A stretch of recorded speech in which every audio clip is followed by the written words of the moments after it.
Europe 1, il est 7h43. C'est une histoire que vous nous racontiez hier matin dans le kiosque, Thomas. Celle d'Anna qui aurait été sommée par la police d'espionner la manif pour tous. Eh bien, après la publication de cet article du Figaro hier, Anna a décidé de parler. Elle a accepté votre invitation pour l'interview vérité d'Europe 1. Bonjour Anna. Bonjour. Vous avez 18 ans, vous êtes russe, vous êtes une élève brillante actuellement en Hippocagne. Alors au mois de juin, vous avez fait une demande de naturalisation pour devenir française. Vous avez été convoquée au commissariat de Viroflay. Alors ça c'est normal, ça c'est la procédure classique. Ça s'est passé quand cette convocation ? C'était fin septembre. Fin septembre. Et c'est après que ça se gâte, parce que vous demandent les policiers dans ce commissariat de Viroflay ? Donc j'arrive au commissariat de Viroflay en m'attendant vraiment avec un interrogatoire normal, comme toute personne déposant un dossier pourrait subir. Et au final, je me retrouve dans une salle étroite avec une personne à côté de moi qui se présente comme étant le major de police, dont les yeux sont posés sur moi pendant tout l'entretien. Et à l'autre bout de la pièce, le commissaire de police. Tous les murs sont tapissés d'affiches Manif pour tous. J'ai pas vraiment compris pourquoi. Et donc, dès le début, en fait, les questions étaient très pressantes. Mais des questions sur quoi ? Tout d'abord, ça commençait avec vous êtes de droite, je présume, comme vous êtes dans un lycée catholique. Après, on m'a posé tout de suite des questions sur mes amis, qu'est-ce qu'ils faisaient, est-ce qu'ils participaient à la manif pour tous, mes amis du lycée, notamment mes amis des classes préparatoires. Après, on m'a aussi posé énormément de questions pressantes sur mon copain, sur ce que je faisais en France, où est-ce que je passais mes vacances. C'était un peu plus normal, mais aussi... Parce que ce qu'il faut dire, c'est que dans cet entretien de naturalisation classique, on cherche à savoir si vous connaissez un peu le pays, si vous y intéressez, si vous l'aimez. Ça rentre dans les cases. Ce qui est un peu moins normal, c'est cette impression d'être en garde à vue, c'est ça ? Oui, et c'est vraiment en plus des questions extrêmement pressantes. L'entretien n'a pas duré une demi-heure, il a duré pratiquement 2 heures. C'est des questions extrêmement lourde, on essaie de m'attraper sur chaque mot que je dis. Et pourquoi il y avait ces affiches de la manif pour tous ? Ils avaient compris, ils savaient que vous étiez militante de la manif pour tous ? Je pense qu'ils le savaient et je pense que c'était vraiment pour me mettre en confiance et pour me dire parler de ce sujet-là. En fait, j'avais vraiment l'impression d'être un peu peut-être comme dans un film, j'avais du mal à comprendre ce qui m'arrivait vraiment. Mais à quel moment ça dérape vraiment, Anna ? Qu'est-ce qui se passe ? Ça dérape juste après cette question-là. Ils commencent à me demander, ils me disent donc on n'a pas du tout envie de vous donner cette naturalisation, parce que je pense que vous considérez la nationalité française comme étant un dû. Et donc moi je bloquerai votre dossier, et là il a commencé à proliférer des menaces que sur le coup m'avaient encore plus scotché sur mon siège. Quelles menaces ? En me disant que je mettrais un avis défavorable sur votre dossier. Et du moment que cet avis-là défavorable passe, vous n'aurez plus jamais votre nationalité, ou du moins ça me prendrait beaucoup de temps. Vous pouvez appeler n'importe quel avocat, ça ne vous aidera en rien.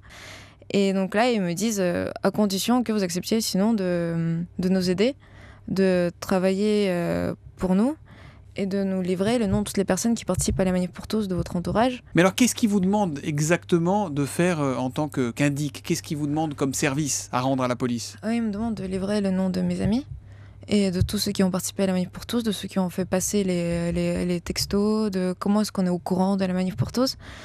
Et ils me demandent aussi de leur dire, aussi pour d'autres manifestations, quelles sont les autres causes que défendent mes amis. Et comment vous avez réagi alors ? Il y a eu un grand moment de silence, parce que je comprenais plus rien. Et après, en fait, je sais pas pourquoi, il y a tout qui sombrait dans mon esprit, et je me disais, je comprends vraiment pas ce qui se passe, je m'attendais pas à ça, et autant les aider s'ils veulent absolument que je les aide. Donc vous le faites, vous donnez les noms de vos amis ? Non, je donne pas les noms de mes amis.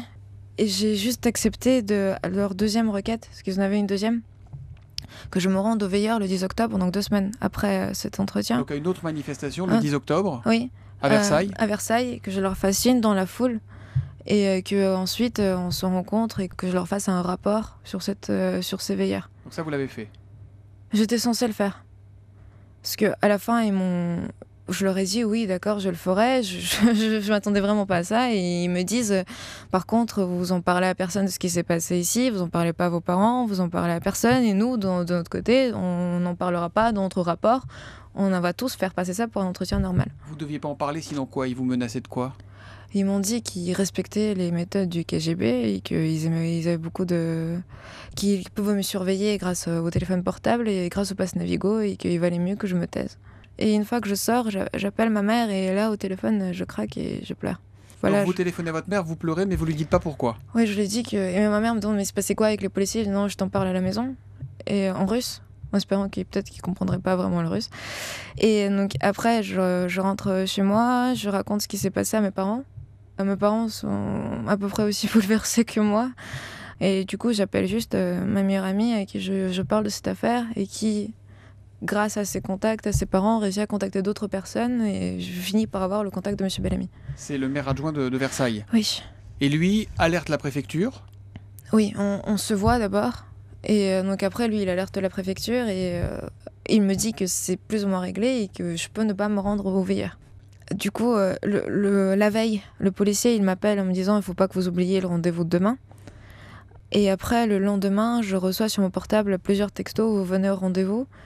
Je l'avais éteint et le lendemain, j'ai reçu pas mal d'appels, 5 appels manqués, avec un où à la fin, il y a la sirène de police en message vocal. Le ministère de l'Intérieur a demandé à l'IGPN, la police des polices, d'enquêter. Vous attendez quoi de cette enquête ?